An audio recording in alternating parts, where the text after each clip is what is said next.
안녕하세요. 이상큐브입니다. 군수 산업에 관한 해외 언론의 기사를 보다 보면 최근에 터키와 관련된 기사가 많이 나오고 있습니다. 기존의 군수 산업에서 앞서가는 서방 국가들과 러시아와 중국을 제외하고 가장 많이 나오는 기사가 아마도 터키 관련 뉴스로 보입니다. 최근엔 우리나라와 관련된 기사도 자주 나오고 있으며 이러한 기사 빈도를 봐도 최근에 떠오르고 있는 군사 강국은 한국과 터키로 보입니다.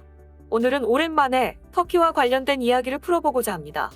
그동안 터키의 육상 전력과 미사일 전력에 관한 영상을 많이 만들었지만 오늘은 터키의 해상 전력에 관한 이야기를 해보고자 합니다.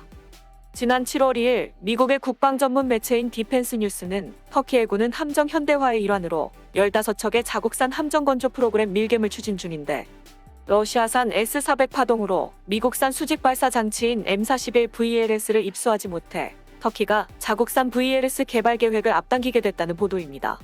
터키 해군의 함정 현대화는 주요 함정의 설계와 건조뿐 아니라 탑 제품의 자국산화도 포함되어 있습니다.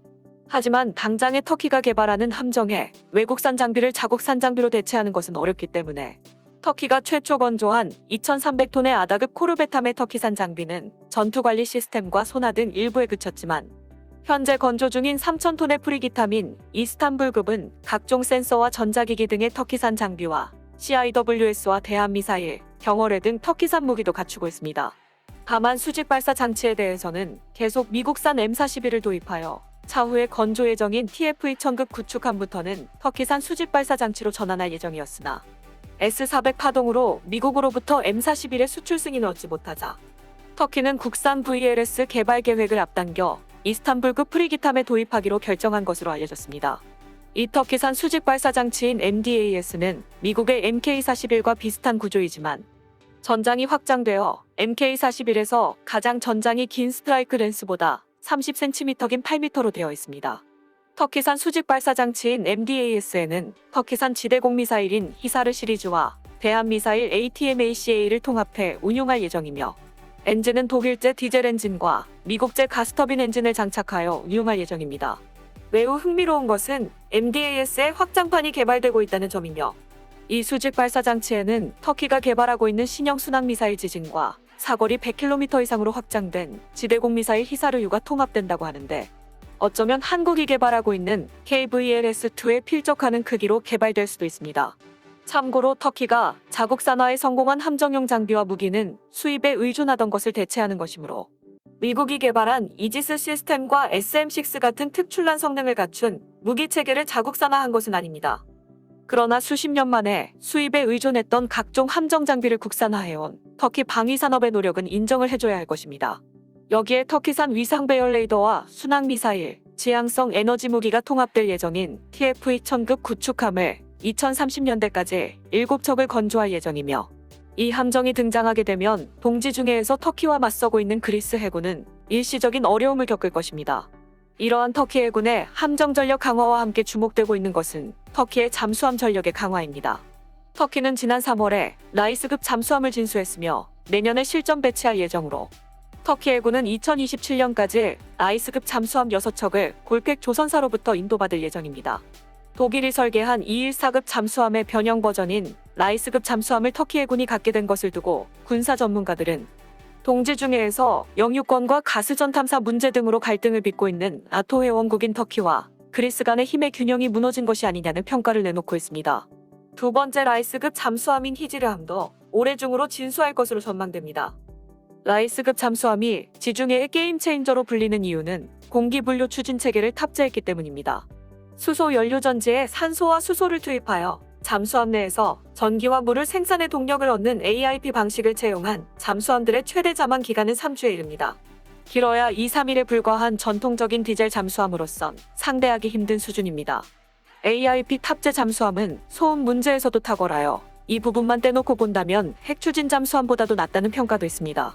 킬대학 안보정책연구소의 요하네스 피터스 연구원은 터키와 그리스 간 충돌이 벌어지고 있는 해역이 수심이 얕고 섬이 많다는 점에서 라이스급 잠수함은 안성맞춤이라고 평가했습니다. 엠마누엘 카라자니스 킹스 칼리지 런던 연구원은 터키의 라이스급 잠수함은 그리스의 대잠수함 전투 능력을 무력화시킬 수 있는 중거리 대함 미사일로 무장할 수 있다며 터키와 그리스 간의 해군력 균형을 완전히 재편할 것이라고 목소리를 높였습니다. 서방 국가들은 터키가 지난 2019년 시리아를 상대로 군사작전을 개시한 데 이어 지난해에는 가스전 탐사를 둘러싸고 그리스와 일촉즉발의 군사적 대치를 벌인 뒤 터키에 대한 무기 수출을 막아왔습니다. 하지만 독일만큼은 예외입니다. 앙겔라 메르켈 총리가 이끄는 독일 여당인 기민기사연합은 야당인 3인당과 녹색당 등이 제기한 터키에 대한 무기 수출 금지 제안을 거부했습니다. 이 같은 결정의 배경에는 금전적 요인도 크게 작용했습니다.